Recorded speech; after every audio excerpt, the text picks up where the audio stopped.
रत्तम्मा नारियल की बंडी ढकेलते हुए सारा गांव घूमती है। कोई भी उसके पास नारियल नहीं खरीद रहा। उस गांव के सारी गलियां ऐसे घूमती हैं कि उसके पैर भी थक गए। का बेटा, माँ भूख लग रहा है माँ, ऐसे पूछने पर उसे रोना आ जाता है और रत्तम्मा को पता नहीं चलता कि वो क्या करे। तब वो एक जगह उसकी बंडी रोककर एक नारियल काटकर, आज के लिए खाकर अपना पेट भर लो बेटा, कल अच्छा खाना खिलाऊंगी, ऐसे कहकर अपने बेटे को देखते हुए अपने जीवन को कोसती है। मगर वो दोष किसको मानेगी, रत्तम्मा को समझ में नहीं आता। एक समय में रत्तम्मा बाकी गांव वालों की तरह ही छोटे मोटे कूली का काम करती थी, लेकिन उसे लगता है कि उसे उसका मेहनत का फल नहीं मिल रहा। इसी दुख में वो दिन गुजारती थी। कुछ ही दिन पहले रत्तम्मा का पति पी पी कर मर गया। घर के सारे पैसे वो अपने दारू में लगा दिया और घर में एक फूटी कौड़ी भी नहीं है। इसीलिए रत्तम्मा को क्या करे ये पता नहीं चल रहा था और उसे इसी बात का डर था कि वो अपने बेटे को कैसे पढ़ाएगी। एक दिन वो अपने घर के बरामदे में बैठकर यही सोचती रहती है कि वो पैसे कैसे कमाएगी। तभी फैसला करती है कि वो एक छोटा सा व्यापार करेगी। इसी सोच में वो जब सर उठाकर ऊपर देखती है, उसके घर के ठीक सामने मौजूद एक नारियल का पेड़ उसे नजर आता है।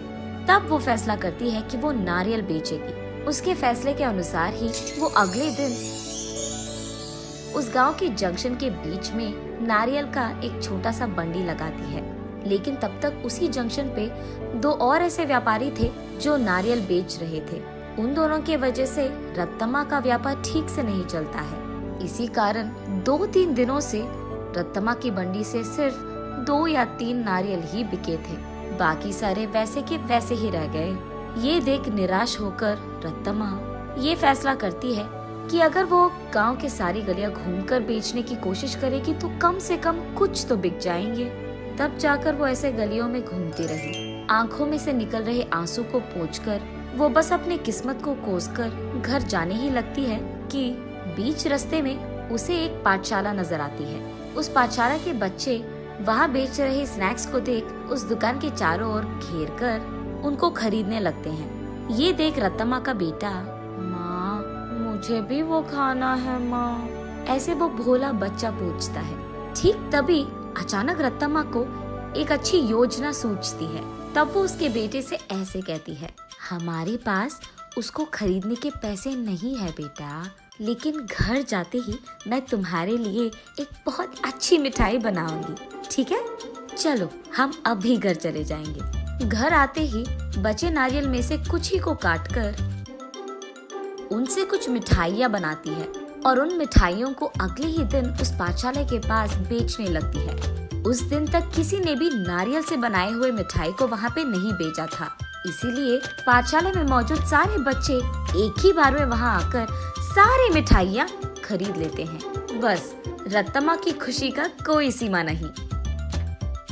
घर जाते ही वो नारियलों से दूसरी तरह की मिठाई बनकर अगले ही दिन वहाँ आकर उसे बेचती है। पिछले दिन की तरह ही बच्चे वहाँ आकर सारी मिठाइयों को खरीद लेते हैं। लेकिन कुछ बच्चे ऐसे पूछते हैं, आंटी कल जैसे मिठाई नहीं है क्या?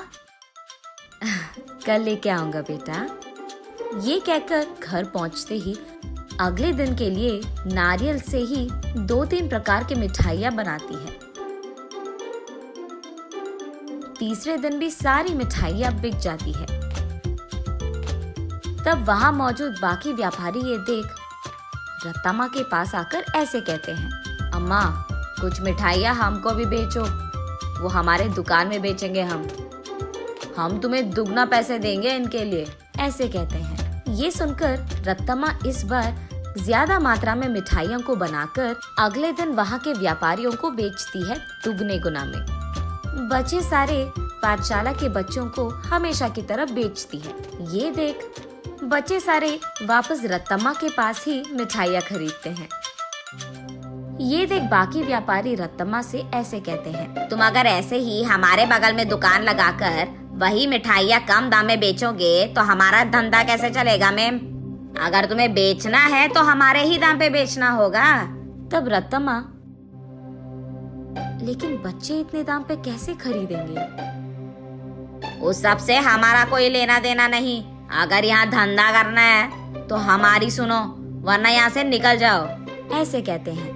ये सुनकर रत्तम्मा उसके घर पहुंचकर बहुत सोचने लग जाती है। अगले दिन वो उस पाठशाला के पास एक बड़ा सा मिठाई का दुकान ही खोल देती है। उसमें सिर्फ नारियल से बनाई हुई मिठाइयाँ ही बेचती है। अब रत्तम्मा को किसी से कोई लड़ाई करने की जरूरत नहीं पड़ेगी। दूसरी तरफ रत्तम्मा की तरह नारियल से मिठाई बनाकर बेचने वाला उस गांव में और कोई नहीं था।